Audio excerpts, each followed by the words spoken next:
요즘 뭐 코로나 때문에 다들 걱정이 많으실 텐데 어디 잘 지내셨어요?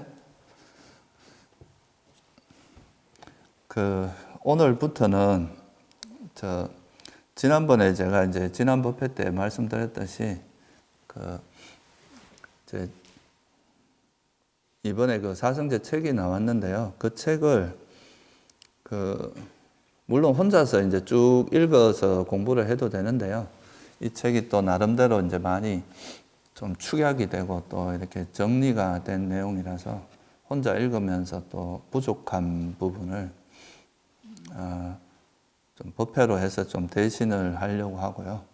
좀 보충 설명이 할 부분이 있는 거는 이제 법회를 통해서 이야기를 하려고 하고, 또 아무래도 혼자서 쭉 보다 보면 중간에 이제 끝까지 못 볼 수도 있는데 같이 또 본문을 같이 들으면서 책을 보면 훨씬 더 공부하기도 좋고 끝까지 한번 처음부터 끝까지 한번 읽을 수 있는 계기가 되지 않을까 해서 이제 이 책을 교재로 해서 법회를 쭉 한번 끝까지 한번 해볼까 생각합니다.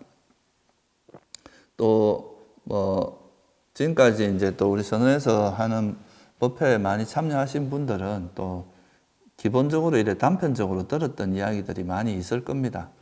그런데 이걸 이제 처음부터 끝까지 체계적으로 이제 또 정리할 수 있는 그런 기회가 될 수 있기 때문에, 그래서 이 사성제 책을 좀 교재로 해서 처음부터 끝까지 한번 법회를 하는 것도 좋겠다 해서 이제 오늘부터 어느 정도 걸릴지는 모르겠는데 되는 대로 해보려고 생각합니다. 그래서 지금 이제 불교를 공부하는 데 있어서 특히 이제 요즘 시대가 되게 많은 정보가 넘쳐나는 시대고, 또 미얀마나 이제 티베트 이런 데처럼 자기 나라의 이제 불교의 특색이 확실한 곳에서는 사실 별로 갈등할 그게 없죠. 거기서 하는 것만 배우면 되죠. 근데 이제 우리나라 같은 경우는 초기 불교도 들어와 있고, 또 우리나라가 원래 대승불교의 문화권에서 쭉 살아왔고, 천 몇백 년을 그렇게 살아왔고, 또 최근 들어서는 또 티베트 불교도 들어오고, 선불교의 전통도 있고, 굉장히 다양한 그런 불교 전통이 있기 때문에 그 속에서 또 이게 모든 가르침이 똑같이 일치하면은 사실 크게 문제는 없는데 조금씩 이래 다른 면이 있고 일치하는 면도 있지만 또 서로가 입장이 다른 면도 꽤 있습니다. 그래서 이제 이런 상황에서는 또 도대체 그러면 뭐가 진짜 부처님의 가르침인가, 조금씩 이래 다른 면에서 어떻게 이해를 해야 되는가, 이런 이제 고민들이 대부분 다 있게 마련인데요. 저도 마찬가지로 이제 출가하고 나서 이제 그런 고민들을 했었고, 또 불교를 공부하는 데 있어서 또 저도 나름대로 시행착오를 많이 겪었던 편입니다. 그래서 이제 그런 과정에서 대부분의 이제 스님들이 또 스님이나 불자들이 그럼 도대체 뭐가 부처님의 가르침인가, 이런 거에 대한 고민들이 다들 있게 마련인데요. 그러는 과정에서 이제 우리나라 불교뿐만 아니라 이제 세계적으로 좀 불교가 잘 남아있고 또 잘 이어지고 있는 그런 이제 곳에 가서 공부도 해보고 여러 과정을 거치면서 거기서 이제 저는 나름대로 이제 느낀 것 중에 하나가 이제 불교의 그 핵심, 그러니까 불교가 이제 우리에게 전달해 주고자 하는 가장 큰 핵심이 뭐냐, 이거를 한번 생각을 해보면 불교는 한마디로 말해서 이제 사성제의 가르침이다, 이렇게 이제 결론을 내리게 되었습니다. 그렇게 하는 데는 여러 가지 이유가 있는데요. 가장 이제 앞으로 이제 우리가 쭉 공부를 하겠지만 부처님의 가르침을 쭉 살펴보면 부처님께서 출가하는 동기, 출가를 왜 했는가, 이 동기도 이제 부처님께서 출가한 동기도 이제 괴로움을 생로병사의 괴로움에서 벗어나기 위해서 출가를 하셨죠. 또 그리고 이제 수행을 할 때도 그 괴로움에서 어떻게 벗어날 것인가, 이 벗어나는 그 방법과 길을 찾기 위해서 또 수행을 하셨고, 또 당시 이제 깨닫고 나서 법을 이제 45년간 설하실 때도 항상 부처님께서 하신 말씀이, 나의 가르침은 한마디로 뭐냐? 나의 가르침은 괴로움과 괴로움의 소멸에 대한 가르침이다. 그러니까 누가 나한테 뭘 가르치냐고 묻는다면은 나는 이제 괴로움과 괴로움의 소멸에 대한 소멸에 대해서 가르친다. 이렇게 이제 말씀을 하셨어요. 그러니까 이 괴로움과 괴로움의 소멸에 대한 가르침이라고 하는 게 한마디로 말해서 괴로움이라는 것이 이제 괴로움이 뭔가, 괴로움 원인이 뭔가, 이 괴로움 고성제, 괴로움의 진리, 또 괴로움의 일어남의 진리, 이 고성제와 집성제를 이야기하고, 괴로움의 소멸에 대한 진리가 괴로움의 소멸이 뭔가, 그러면 괴로움의 소멸로 인도하는 수행, 도닦음은 뭔가, 이게 이제 멸성제하고 도성제죠. 그래서 사실 이제 사성제라고 하는 건 네 가지 진리란 뜻이잖아요. 네 가지 성스러운 진리. 이 네 가지 성스러운 진리가 이제 다른 말로 요약하면 괴로움과 괴로움의 소멸에 대한 가르침이다. 이제 이렇게 말씀하셨습니다. 그래서 부처님의 가르침은 일관되게 이제 그 괴로움과 괴로움의 소멸에 대한 가르침을 설하셨고, 또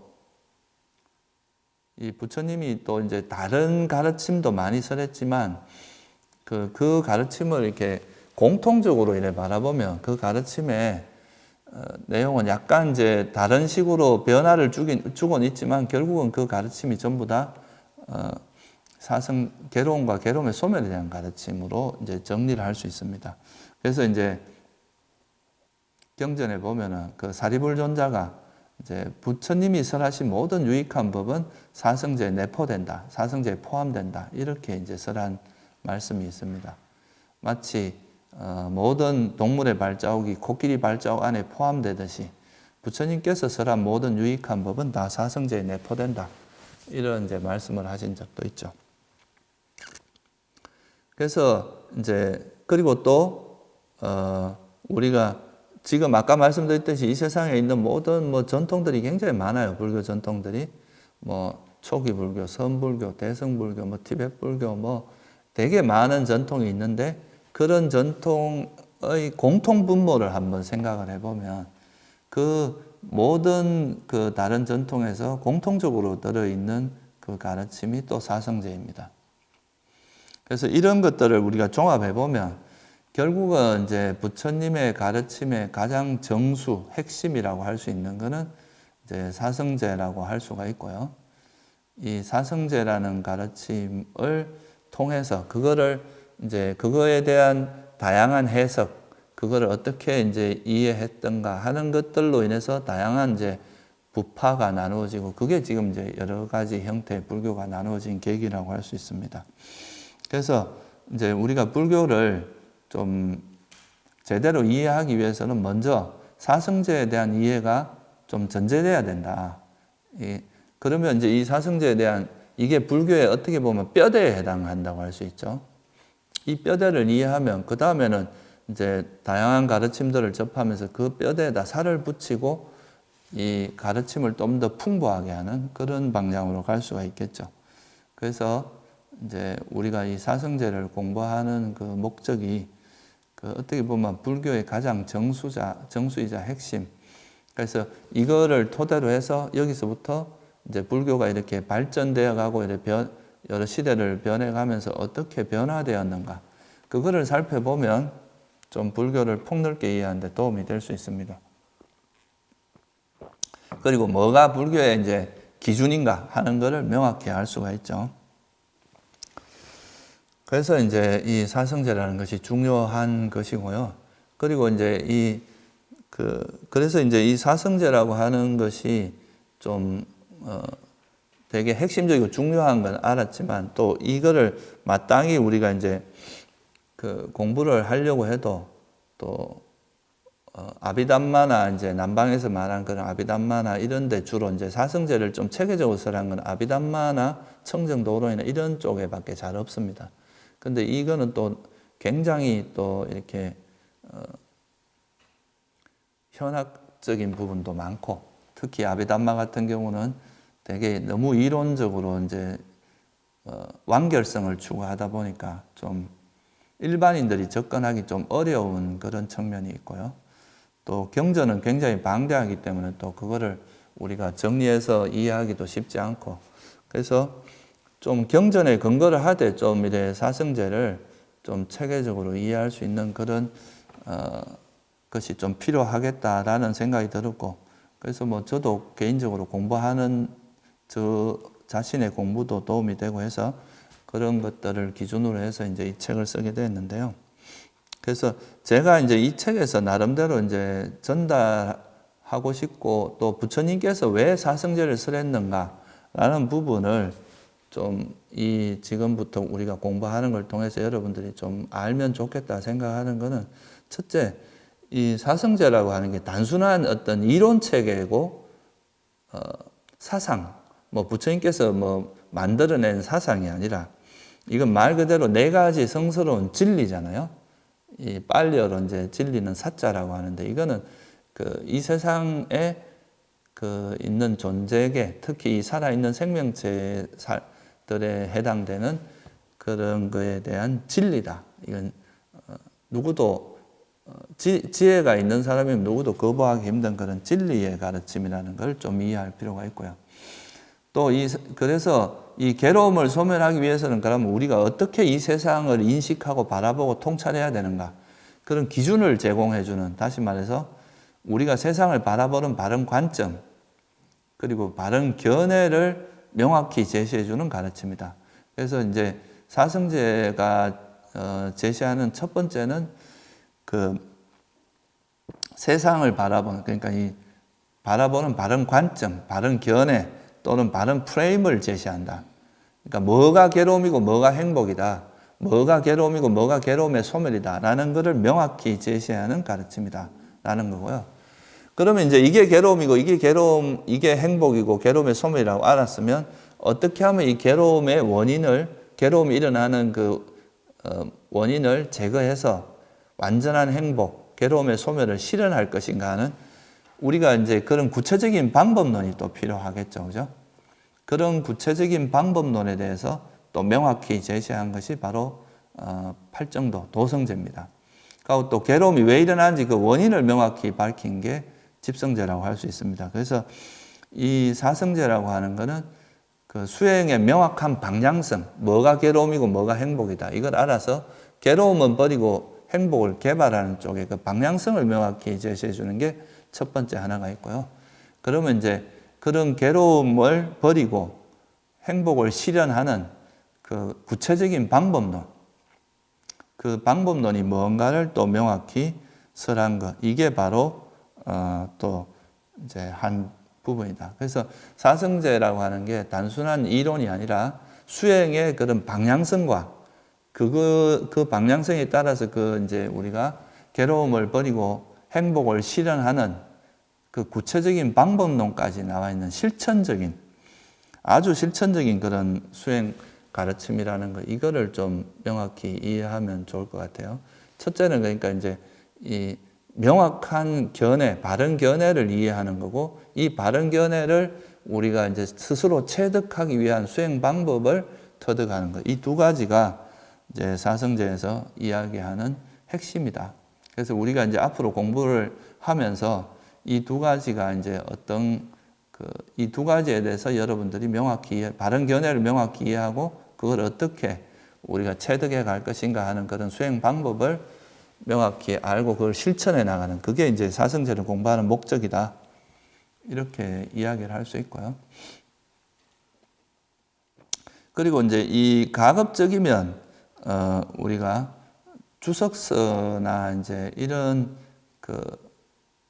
주석서보다는, 주석서라고 하는 거는 대체로 보면은 이제 아비담마 논서나 이런 거는 불교가 이제 초기 불교가 부파 불교 시대가 벌어지면서 각 부파가 이제 한 18개 정도의 부파가 나눠지고, 그게 이제 그 부파 불교의 또 한 흐름이 이제 대승불교나 이런 쪽으로 형성됩니다.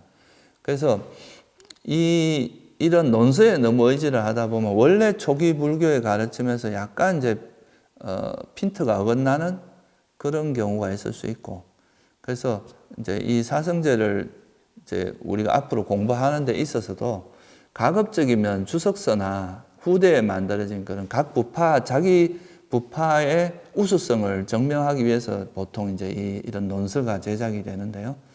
그 각 부파마다 이제 그 불교를 바라보는 관점이 정리된 게 아비담마죠. 그래서 그런 이제 아비담마나 주석서 이런 가르침보다는 가급적이면 초기 경전. 그래서 초기 경전이라고 하면 보통 이제 아함이나 니까야를 이야기하는데, 니까야는 사실 이게 이제 상자부 계통에서 전해진 거고, 아함은 이제 설일체 유부나 뭐 법장부 이런 데서 전해진 건데요. 근데 다행히도 이 두 가지가 서로 다른 전통에서 전해졌고, 이제 부파가 좀 다르긴 해도 이것을 이렇게 조사를 해보면 거의 한 80% 정도는 일치한다고 합니다. 그래서 적어도 이 초기 경전, 특히 아함이나 니까야에서 주로 반복되고 중요한 그런 내용들은 그래도 이건 부파와 관계없이 그래도 초기 불교의 가르침에 가장 가깝다라고 우리가 이제 생각해도 좋기 때문에 특히 이제 우리가 지금은 그래도 이래 보면은 아함보다는 니까야가 좀 번역이 잘 돼 있습니다. 또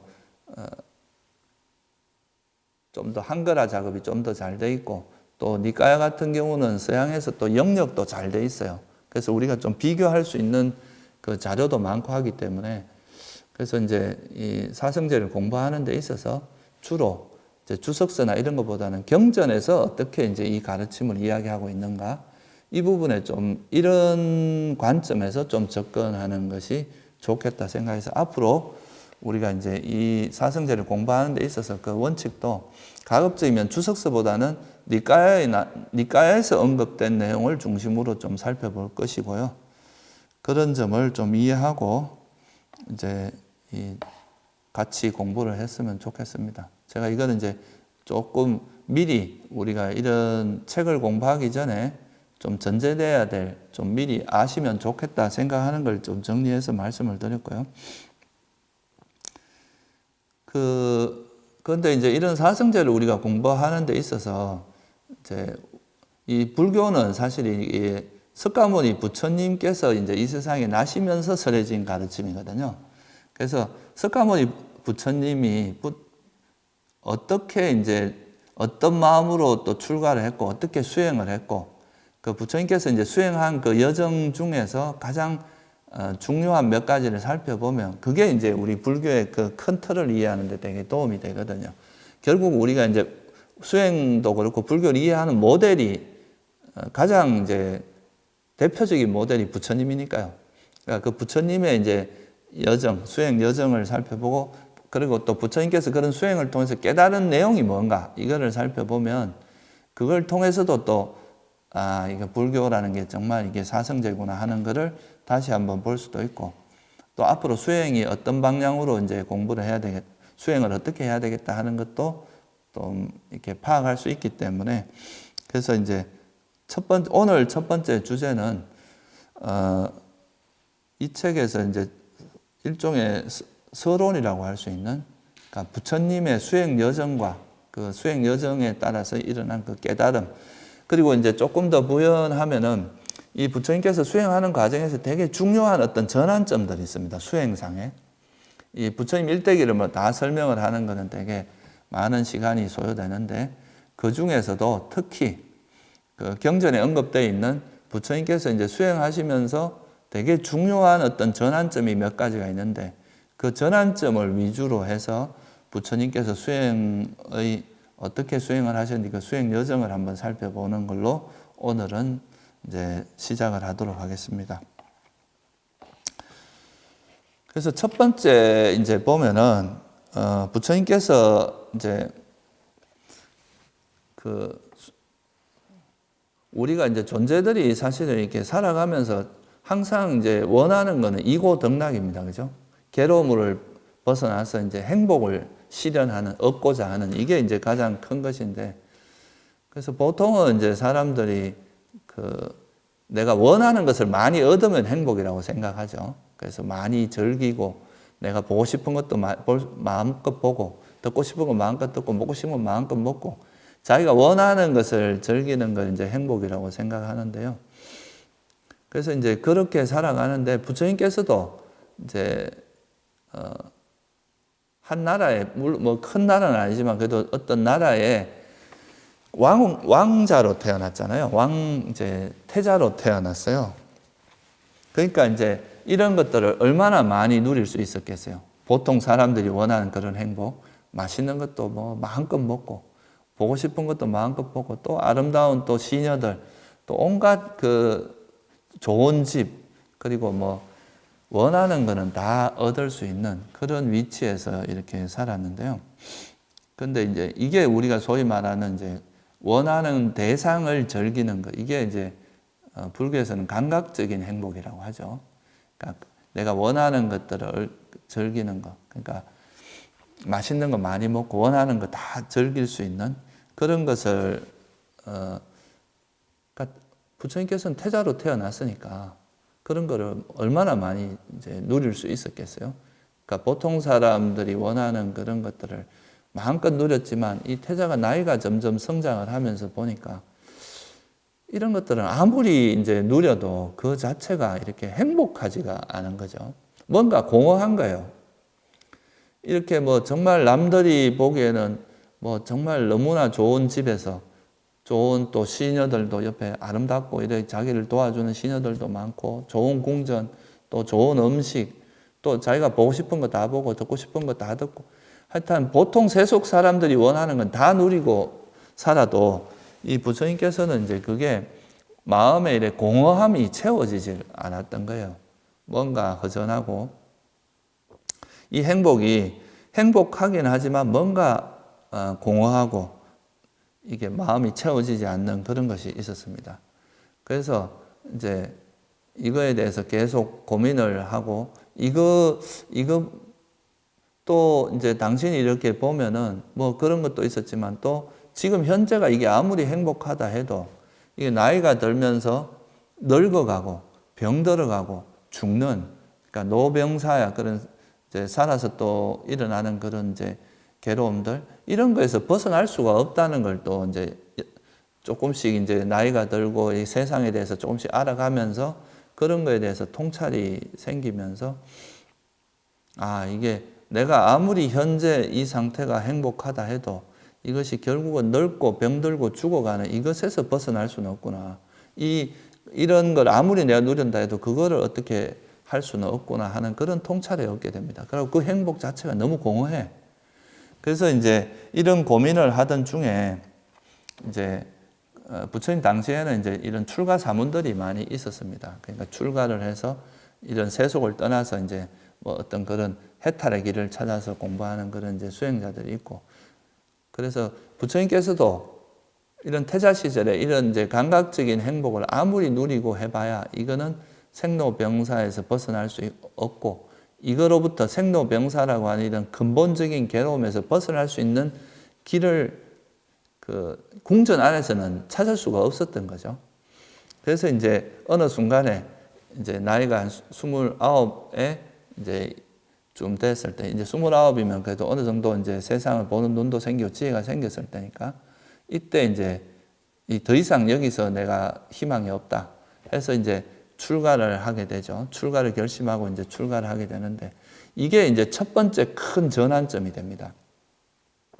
그러니까 세속의 행복에 만족하지 못한 거예요. 세속의 행복이라는 게 가지고 있는 본질을 꿰뚫고 또 이런 감각적 욕망이라고 하는 것은 일시적으로 행복하지만 그것이 또 사라졌을 때 오는 그 공허함 또 그로 인해서 오는 괴로움들 이런 거에서 벗어날 수도 없고 또 생로병사라고 하는 근원적인 괴로움에서 벗어날 수 없다는 것을 통찰하고 그래서 이제 내가 이런 생활을 유지하면서 내가 가지고 있는 이런 근원적인 괴로움을 해결할 수 없겠다. 그래서 출가를 해서 이 답을 찾아야 되겠다 생각을 하고 이제 출가를 하게 되는데요. 이게 이제 첫 번째 큰 전환점이다.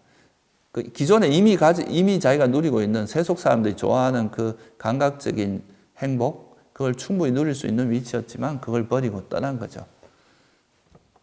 이 감각적 욕망이 가지고 있는 그런 단점이나 결점에 대해서는 또 다음 시간에 제가 좀 더 자세히 설명드리기로 하고요. 그래서 첫 번째는 이제 세속 사람들이 좋아하는 감각적 그런 행복, 그거로 떠나서 출가를 결심하게 돼요. 그것의 한계를 느끼고, 그게 이제 첫 번째.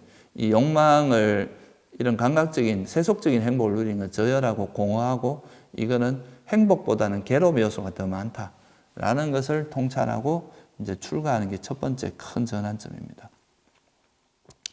그리고 나서 이제 출가를 해서 누구 두 분의 스승을 만나게 되죠.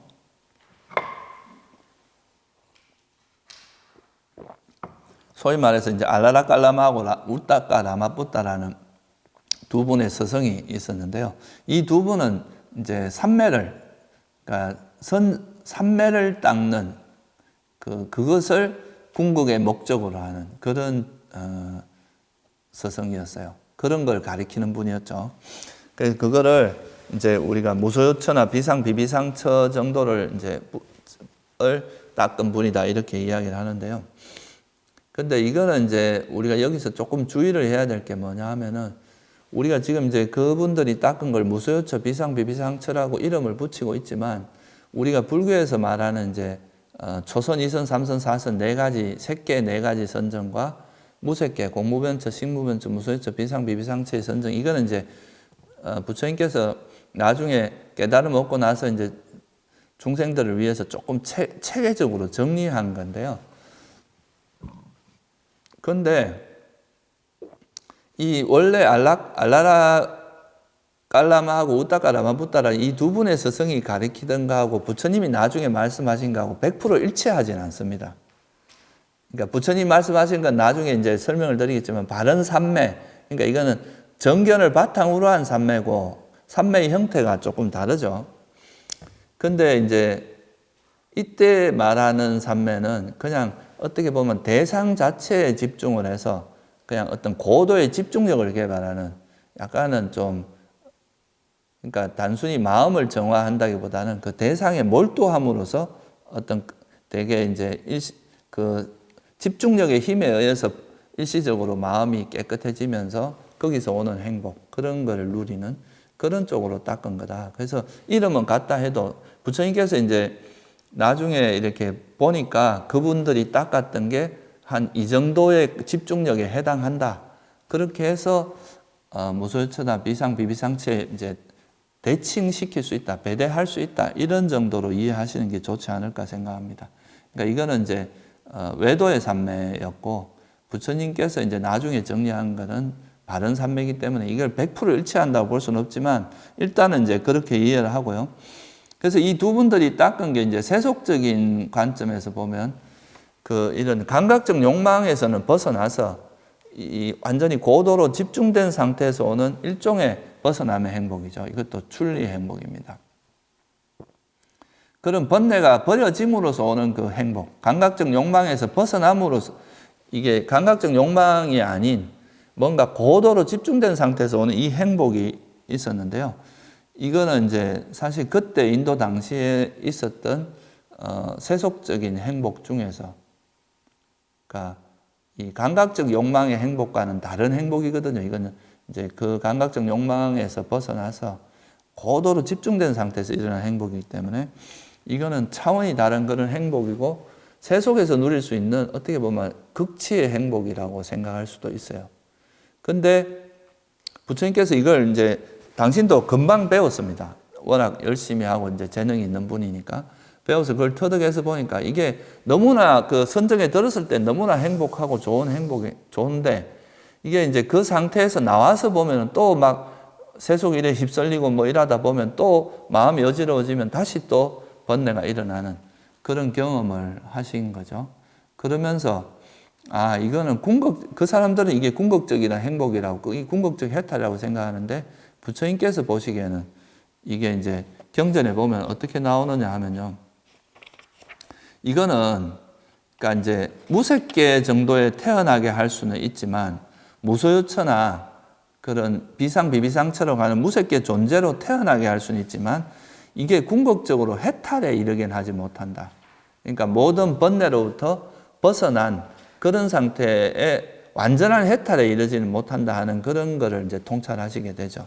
그러니까 이게 현재 상태는 정말 극치의 행복이라고 할 수 있는데 이 상태가 영원한 것이 아니라 언젠가는 이게 다시 사라지고 없어지고 다시 또 괴로움이 일어날 수 있는 가능성을 여전히 가지고 있다라는 것을 이제 파악을 한 거죠. 그래서 이건 궁극적인 해탈이 아니다 라고 생각하면서 여기를 떠나게 됩니다. 이때 당시에 이제 인도의 그 전통을 수정주의라고 하는데 정을 닦는 닦을 숫자에다 이제 고요할 정자. 이거는 이제 그냥 삼매가 곧 해탈인 것처럼 이렇게 이제 이것이 궁극적인 것처럼 이렇게 생각하고 이 삼매 닦는 거에만 몰두하는 쪽으로 하는 거 이걸 이제 수정주의라고 하는데요. 그것이 그거는 이제 현재는 되게 행복하고 이걸로서 이제 만족스러운 상태지만 이것이 나중에 되면 어떻게 변할지 모르는 이런 한계를 가지고 있고 이거는 완전한 괴로움의 소멸로 인도하지 못한다고 해탈로 인도하지 못한다는 그런 통찰하고 떠나게 됩니다. 이게 이제 그 성스러운 구함경이라고 하는 성구경에 보면은 이 부처님께서 떠나게 된 계기가 이 법은 그러니까 이제 괴로움의 소멸로 인도하지 못하고 염호의 법으로 인도하지 못하고 바른 깨달음으로 인도하지 못하고 열반으로 인도하지 못한다. 단지 무소유처에 태어나게 할 뿐이다. 이 법이 무소유처라는 그 존재로 태어나서 굉장히 오랜 세월 행복을 누릴 수 있지만 이것도 그 세월이 지나면 그 다음은 또 불확실하다. 이런 거에 대한 이제 통찰을 하시고는 이것도 완전한 해탈이 아니다라고 판단하셔서 여기를 떠나게 됩니다. 이게 바로 두 번째 전환점입니다. 그러니까 부처님께서 첫 번째 전환점은 이제 출가하신 거고 두 번째는 이 두 분의 스승을 만나서 특히 이제 세속에서 누릴 수 있는 극한의 행복, 최고의 행복을 누렸지만 이것 자체도 완전한 해탈은 아니다. 이거는 깨달음으로 인도하지 못한다 생각을 하고 떠나게 되는 이게 이제 두 번째 전환점이죠. 그러고 나서 이제 우리가 인간이 누릴 수 있는 최고의 행복도 깨달음으로 인도하지 못한다면 그 다음 전환점은 뭐냐면 그러면 그때 인도 당시에 있었던 내 몸을 극한의 고행으로 한다면 내가 극한의 그런 괴로움을 경험한다면 혹시 깨달음에 이룰 수 있지 않을까라고 생각을 하고 그 깨달음의 길로 이제 고행을 선택하게 되는데 이게 또 세 번째 전환점입니다. 그러니까 이제 그거를 버려서 이 고행으로 이제 가게 되는데요. 고행을 선택하게 되는데 그래서 이 고행 중에서 이제 인도 당시에는 가시에 누워 있는 거라든가 못을 박아놓고 이런 다양한 게 있었지만 그런 것도 다 하셨겠지만 제일 극한의 고행은 이제 목숨과 관계되는 건데 그 중에서도 특히 숨을 참는 거, 음식을 먹지 않는 거, 단식 이 두 가지가 이제 가장 어려운 고행 중에 하나죠.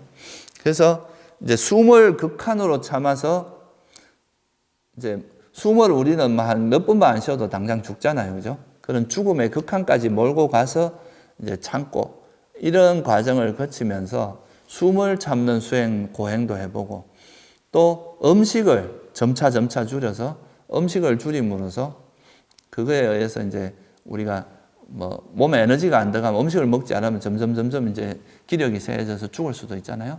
그런 이제 음식을 단식함으로써 오는 괴로움을 겪는 그 고행을 했어요. 그래갖고 이제 이걸 극한에까지 해봤어요. 그러면서 나중에 부처님께서 뭐라고 말씀하시냐 하면은 내가 이 경험한 이 존재가 경험할 수 있는 그러니까 최악의 그러니까 당신이 이제 보통 사람이 이 세상에 어떤 사문도 나만큼 고통을 나만큼 극한의 고행을 할 수는 없다. 그래서 그런 극한의 고행까지 해봤지만 깨달음은 일어나지 않고 오히려 몸만 이제 약해지고 몸만 괴롭게 할 뿐이지 이건 깨달음이 일어나지 않는다고 생각을 해요. 그래서 이제 이 고행이라는 게 결코 깨달음에 도움이 되지 못하는구나. 오히려 몸만 수고롭게 하고 자신만 해치게 하고 자기를 자학하는 것에 불과하다. 자기 학대에 불과하다. 이런 통찰을 하시면서 이거 고행이라는 것도 결국은 깨달음에 이르게 하지 못하는구나. 이렇게 생각을 하시고 이 고행도 버리게 됩니다. 그래서 인도 당시에는 이 고행을 하는 것이 이제 수행의 전통이었기 때문에 고행으로부터 벗어난다는 것은 수행을 포기하고 이제 잘못된 길로 간다. 이렇게 생각을 하는 입장이었기 때문에 그래서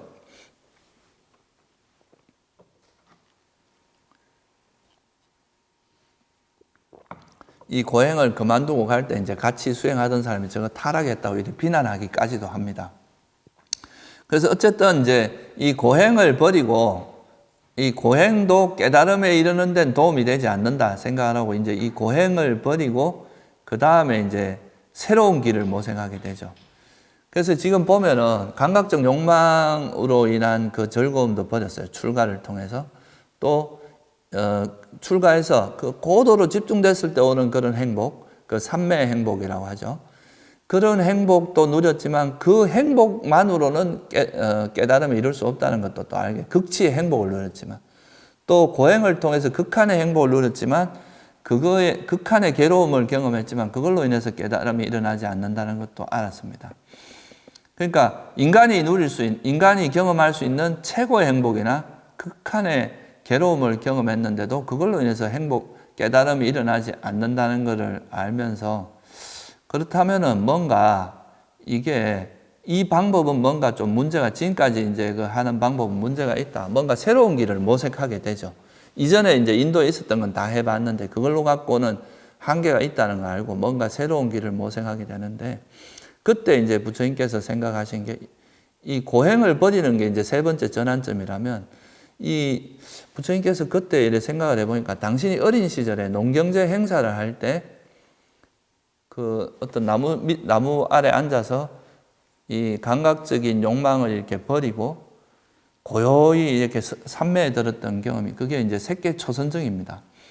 감각적 욕망을 벗어나서 그런 감각적 욕망을 떨쳐버리면서 해로운 법을 떨쳐버린 다음에 그 고요한 상태에 들었는데 이 초선정에 들었던 그 경험을 기억을 해냈는데 그때 그 경험을 기억해 보니까 이게 내 몸을 괴롭히지도 않으면서 그 아주 행복한 그런 마음 상태고 또 마음 상태가 되게 이렇게 고요하고 깨끗하고 청정한 그러니까 굉장히 편안한 그런 상태를 보통 이제 그냥 단순히 집중을 할 때 마음이 아무래도 좀 긴장을 하고 억지가 좀 들어가는데 이거는 그 어린 시절에 경험했던 그 선정을 이제 돌이켜 보니까 이거는 마음도 되게 고요하고 청정하면서 굉장히 행복하고 아주 편안한 그런 행복이 함께 하면서 이런 아주 청정하고 깨끗한 마음에 이제 좋아하고 싫어하는 것이 전혀 없는 그런 마음 상태라는 걸 기억해냅니다. 그래서 이 마음을 혹시 깨달음에 이용할 수는 없는가? 이 마음을 깨달음에 이용한다면 이게 깨달음의 길이 될 수 있지 않을까라고 생각을 하고 그러면서 이제 그때 이야기하시는 게 뭐냐 하면 제가 이 책에도 22페이지에 보면 그 경전 구절을 인용해 놨는데요. 제가 한번 읽어 드릴게요. 그 아버지가 이제 석가족의 농경제 의식을 거행할 때 나는 시원한 잠부나무 그늘에 앉아서 감각적 욕망을 완전히 떨쳐버리고 해로운 법들을 떨쳐버린 뒤 일으킨 생각과 지속적 고찰이 있고 떨쳐버렸음에서 생긴 희열과 행복이 있는 초선을 구족하여 머물렀던 적이 있었는데 혹시 그것이 깨달음을 위한 길이 되지 않을까? 악기외산하여 그런 내게 그 기억을 따라서 이런 의식이 일어났다. 이것이 바로 깨달음을 위한 길이다. 이게 이제 사자가 긴경이라고 하는 맞지만 이까야 36번째 경에 나오는 이야기인데요. 그러니까 이제 어린 시절에 그 들었던 초선이 깨달음을 위한 길이 될 수 있다. 이것 자체가 깨달음이라는 일이 아니라 이 선정을 이용하면 깨달음을 위한 길이 될 수 있겠다라고 생각을 하면서 이 선정, 초선에 당신이 들었던 그 초선의 선정을 이용해서 그 깨달음의 길로 나아가는 그 방법을 생각하게 됩니다.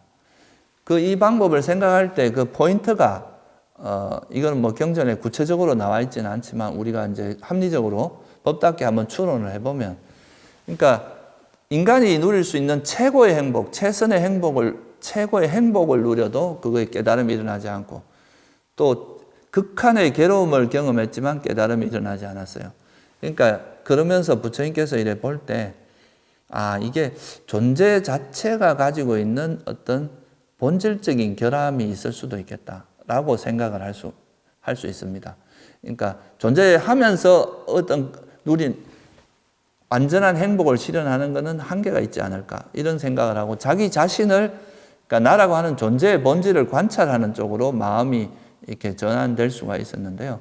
그 자기 존재를 관찰하고 통찰하는 그 무기, 그거에 가장 좋은 깨달음, 이런 걸 통해서 이 존재를 이제 정확히 통찰함으로써 깨달음이 일어날 수 있을 거라는 그런 이제 아마 비전을 가졌을 텐데, 그거에 대한 이제 그렇게 하기 위한 가장 좋은 그 방편이 뭐냐? 그게 바로 색계초선이라고 생각을 했다고 볼 수 있습니다. 그래서 이 색계초선정이라고 하는 이 마음 상태가 나라고 하는 이 존재를 있는 그대로 관찰하기에 가장 최적의 마음 상태다. 왜냐하면 이건 좋아하고 싫어하는 마음으로 벗어났기 때문에 너무나 청정하고 깨끗한 마음 상태고, 이 마음으로 보면은 좋아하고 싫어하는 것 없이 객관적으로 이 이제 나란 존재를 볼 수 있게 될 것이다. 이렇게 아마 생각을 했을 거라고 추측할 수 있습니다. 그거는 부처님께서 이 선정의 힘을 가지고 나중에 뭘 하느냐 하면, 숙명통을 얻고, 존재가 현재만 있었는지 이런 이제 숙명통, 누진 천안통 이런 거를 했다는 거를 보면은, 이 마음을 어디로 이제 썼다는 걸 보면은 그걸 충분히 이제 추론할 수 있습니다. 그래서 이 초선이라고 하는 이 선정이라는 상태가 이제 깨달음을 위한 길이 될 수 있다라는 걸 이제 통찰하시고, 또 하나의 전환점은 이게 존재가 누릴 수 있는 모든 최고의 행복, 최고의 괴로움을 경험했지만 깨달음이 일어나지 않는다면, 존재 자체가 가지고 있는 뭔가, 존재 자체를 관찰하고 존재 자체가 가지고 있는 본질을 이해하는, 이것이 뭔가 존재가 뭔가 결함이 있을 수도 있다는 이런 쪽의 방향 전환, 이 두 가지가 이제 부처님께서 말씀하신 소위 말해 선정을 바탕으로 한 위파사나의 탄생이라고도 할 수 있고요. 이걸로서 이제 깨달음에 이제 당신이 모색한 새로운 모색으로서 깨달음의 길을 가기 위한 어떤 중요한 전환점이다. 그러니까 앞에 세 가지 전환점이 있었는데, 특히 이 선정을 바탕으로 깨달음의 길을, 선정을 이용해서 깨달음을 이룰 수 있을 거라고 생각한, 이게 이제 가장 중요한 전환점이고, 이게 이제 불교가 탄생하게 된 계기가 됐다고도 할 수 있겠죠. 그래서 이제 이건 또 어떻게 보면은, 이전에 그런 삼매를 닦는 것은 어떻게 보면 대상에 좀 포커스가 맞춰져 있었다면, 부처님께서 말씀하신 이 선정, 그러니까 이제 이건 왜 이런 말씀을 드리냐면은, 왜 그럼 부처님께서 옛날에 무소유처나 비상비비상처라는 더 차원 높은 삼매를 닦았는데 굳이 왜 초선으로 돌아갔느냐, 이런 거에 대한 이제 사람들의 의문이, 그런 질문을 하는 경우가 많거든요. 근데 아까도 말씀드렸지만, 그때 당시에 인도에 있었던 알라라깔라마나 라마푸타라는 스승이 닦았던 삼매는 우리가 불교에서 말하는 바른 삼매가 아니라, 이건 단순한 집중, 테크닉적으로 접근해서 그냥 단지 대상에 몰두함으로써 얻는 이런 삼매였다면, 부처님께서 닦았던 이 초선정은 단순히 대상에 몰두하는 게 아니라 우리 마음에 있는 그런 탐욕이나 성냄을, 적대감, 이거를 버림으로써, 이 탐욕과 성냄을 버림으로써 마음을 정화함으로써 선정에 드는, 그러니까 이 외도의 삼매하고 불교의 삼매의 큰 차이점 중에 하나가, 이게 대상에 가 있느냐 아니면 마음에 있느냐, 이게 되게 큰 차이점입니다. 그러니까 우리 마음을 정화함으로써 부처님께서 말씀하신 그런 번뇌를 버림으로써 자연스럽게 선정에 들어가는, 이거는 이제 나중에 그 선정을 얻는다 하더라도 그 선정이 번뇌를 완전히 소멸하는 쪽으로 작용하기 때문에, 그래서 이제 그런 차원에서 이 초선정, 당신이 어릴 때 경험했던 그 초선정이 더 바람직하다.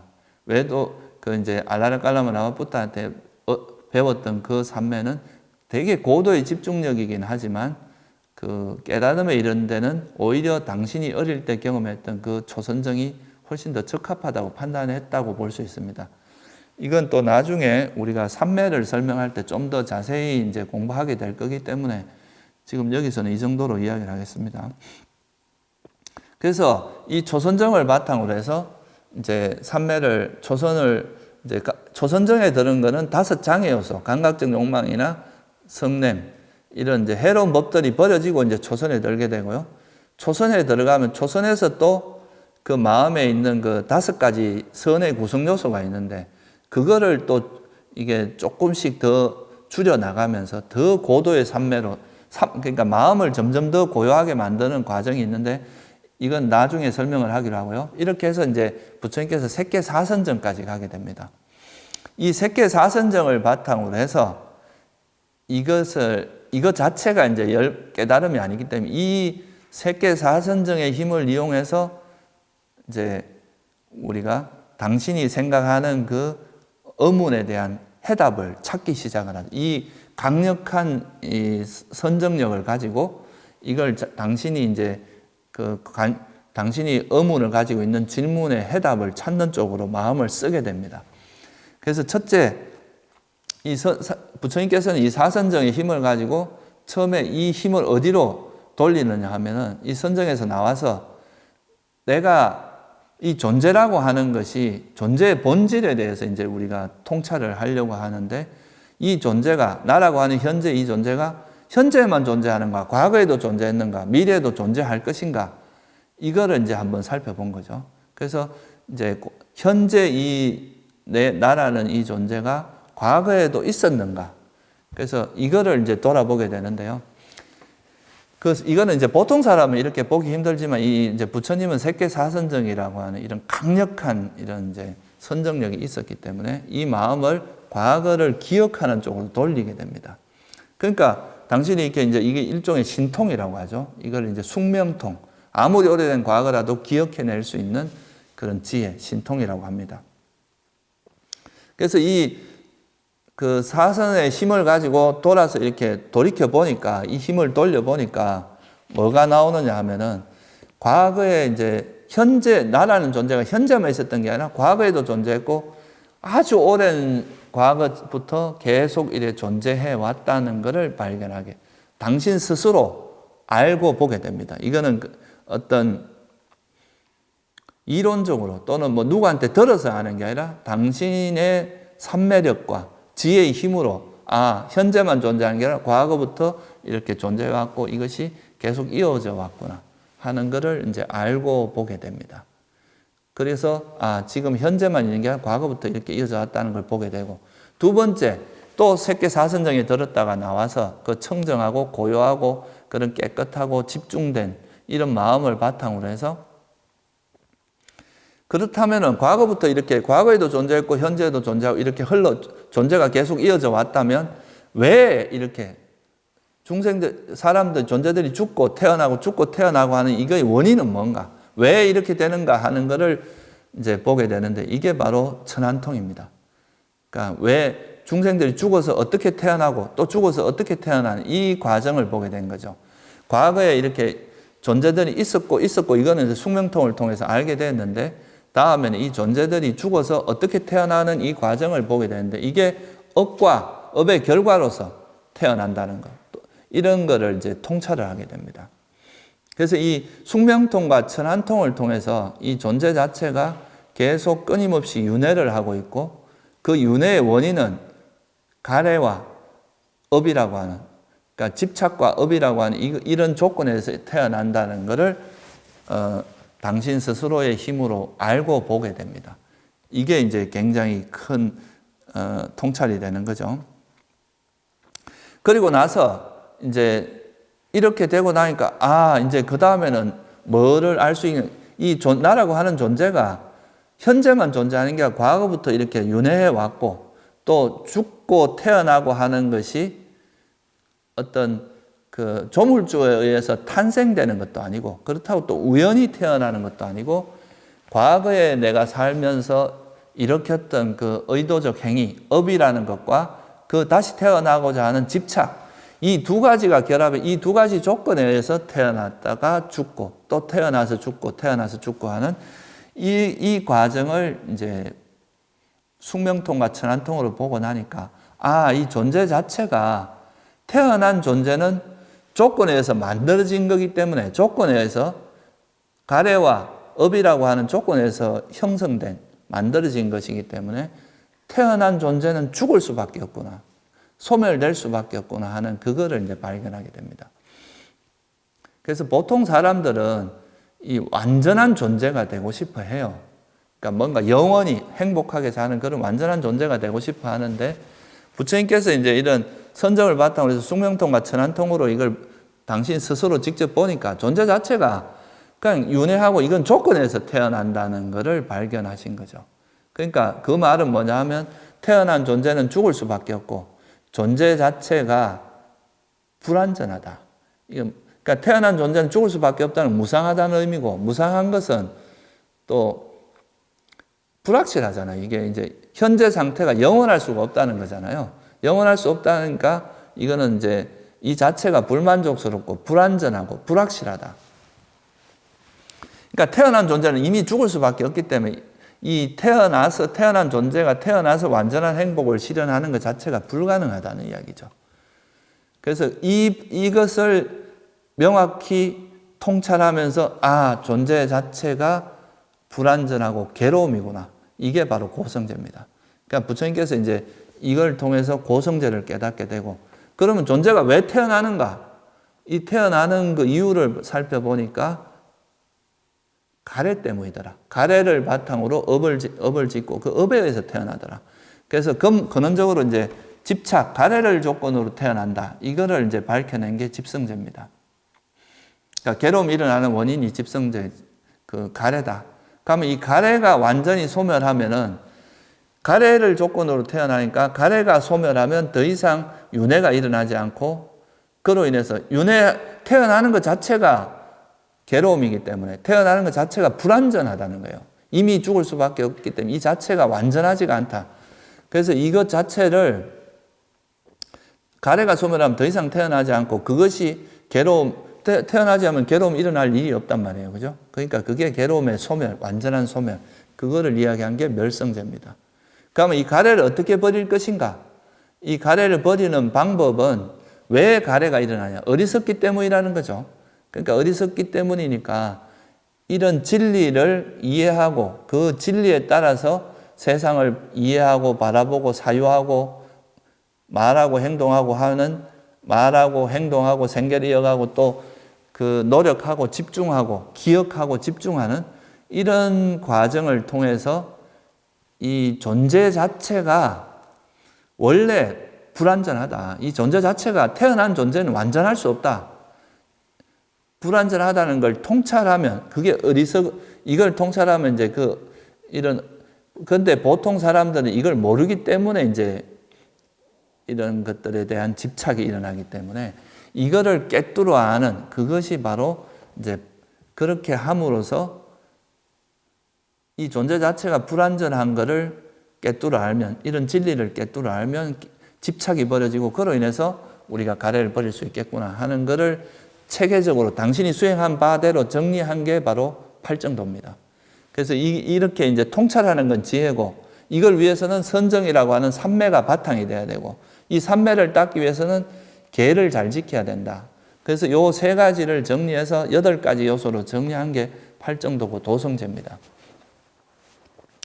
그래서 결국은 이제 부처님께서 이제 선정이라고 하는 이거를 이용해서 숙명통을 개발하고 숙명통을 통해서 또 천안통을 개발하고 이 천안통을 개발한 다음에 이 진리를 이런 그 두 가지를 기반으로 이 존재의 본질이 존재 자체가 괴로움이고 존재는 가래 때문에 일어나고 가래의 소멸이 괴로움의 소멸이고 이걸 소멸하는 방법이 바로 도성제, 팔정도구나. 이렇게 정리를 한 것이 바로 사성제입니다. 그래서 부처님께서 이제 이 사성제를 깨달음으로써 이 가래가 소멸하고 그로 인해서 모든 이제 괴로움을 소멸하는 깨달음을 실현한 게 바로 이제 이 마지막 단계에서 그러니까 부처님께서 깨달음을 얻었다고 하는 건 바로 사성제를 4가지 진리를 깨달았다는 걸 의미하죠. 그 첫 번째 진리가 고성제인데 이거는 존재 자체가 원래 불완전하구나. 사람들은 완전한 존재가 되고 싶어 하는데 완전한 존재는 아예 애초에 불가능하다. 태어나는 순간부터 이미 죽음을 예고하기 때문에 이건 불가능하다. 그럼 존재 자체가 불완전함을 깨닫는 게 사실은 깨달음입니다. 완전한 존재가 되는 게 깨달음이 아니라. 그래서 존재 자체가 가지고 있는 그런 불완전성, 괴로움이라는 속성, 그걸 깨달음으로써 존재에 대한 가래가 버려지고, 가래가 버려지면 괴로움의 소멸이 열반, 멸성제가 실현되고, 이 과정이 바로 도성제고, 이렇게 이제 깨달음, 사성제를 깨달음으로써 그런 번뇌, 그 가래가 버려지고 깨달음에 이르게 됩니다. 그래서 이게 바로 이제 부처님께서 그 수행에 깨달음에 이르게 되는 과정이고요.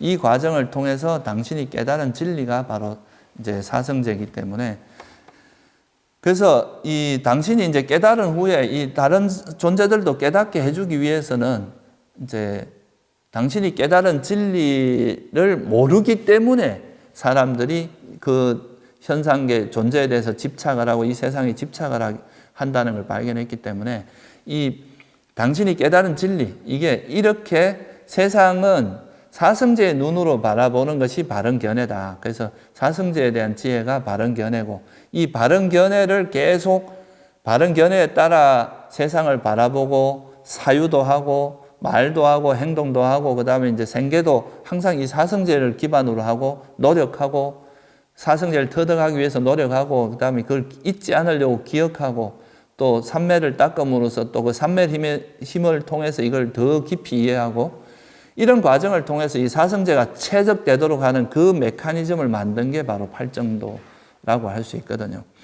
그래서 부처님께서 이제 이런 과정을 거쳐서 깨달음을 얻은 이 수행 여정을 우리가 잘 이해를 하면은 불교가 뭐라는 것을 이해하는 것도 쉽고 결국은 당신이 깨달은 내용이 바로 사성제다. 그러니까 우리도 그 부처님이 말씀하신 이 사성제를 배워서 그거에 대한 믿음을 가지고 그 길을 따라가다 보면 우리 스스로가 사성제를 체득해서 그게 이제 스스로가 체득하면 그게 바로 깨달음의 길이다. 이거를 이제 전달해 우리가 거기서 이제 이 부처님의 수행 여정을 통해서 이거를 명확히 알 수가 있는 거죠. 그래서 앞으로 이제 이걸 바탕으로 해서 우리가 이제 이 사성제라고 하는 것을 왜 우리가 사성제를 공부해야 되는가, 또 이게 우리에게 던져주는 메시지가 뭔가 하는 것을 바로 이 과정을 통해서 알 수 있습니다. 그러니까 당신이 수행을 해온 여정을 따라가 보면 그 여정을 통해서 깨달은 내용이 또 사성제고 그 사성제를 깨닫는 당신이 깨달은 그 방법을 정리한 게 또 팔정도이기 때문에 결국은 이 사성제 안에 가면 뭐가 괴로움이냐? 존재 자체가 괴로움이다 이거죠. 그 고성제가 이야기하는 게 그거죠. 그럼 이 존재로서 태어나지 않는 이게 괴로움의 소멸이고 그게 멸성제입니다. 이걸 통해서 그 수행의 방향을 명확히 말씀하셨고 또 이 괴로움의 원인이 이제 가래니까 이 가래를 버리는 것이 괴로움을 소멸하는 그 길인데 그러면 이 가래를 소멸하는 방법이 어리석음에서 벗어나야 이 가래가 일어나는 원인이 어리석음에 있기 때문에 이거를 또 소멸하는 그 방법론을 이제 팔정도로 정리해서 설한 게 도성제이기 때문에 결국은 이제 어떻게 보면 이 부처님의 수행 과정을 봐도 수행이라는 것이 결국은 불교는 사성제고 사성제 안에 모든 수행의 방법과 방향성이 다 들어있다는 것을 알 수가 있습니다. 그래서 오늘은 제가 이제 부처님의 그 수행 과정을 통해서 우리가 부처님께서 이제 결정적으로 이렇게 의식 그 수행 과정에서 어떻게 마음이 전환이 돼서 결국은 진리를 깨닫게 됐고 그 깨달은 진리를 체계적으로 정리해서 또 우리한테 설해줌으로써 우리도 또 그 길을 이렇게 따라가면 부처님이 가신 그 길을 따라가면 누구나 다 또 부처님과 같이 그런 괴로움을 소멸할 수 있는 그런 길을 제시한 것이다. 이렇게 볼 수가 있겠죠. 그죠? 그래서 여러분들도 이제 이런 부처님의 이 길을 모델로 삼는 것이 가장 좋은 수행의 길입니다, 사실은. 부처님께서 당신이 모범적인 그런 수행의 길을 딱 제시를 했고, 우리는 그 길을 따라가는 것이 가장 좋기 때문에 그거를 명심하시면 좋을 것 같고요.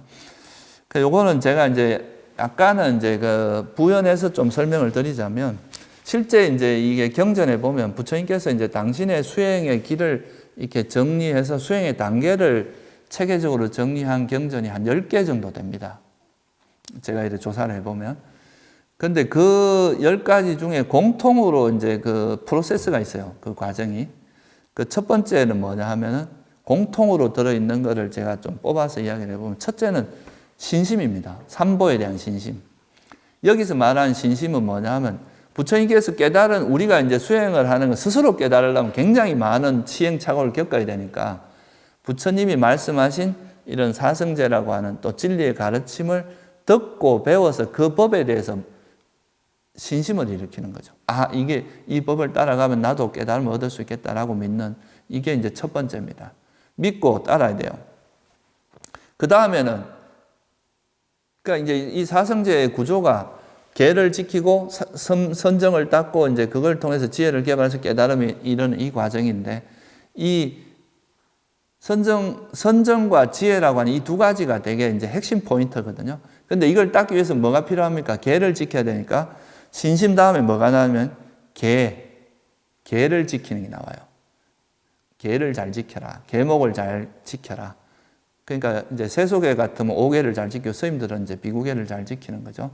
그 다음에 감각 기능을 잘 단속해라. 이게 계에 해당합니다.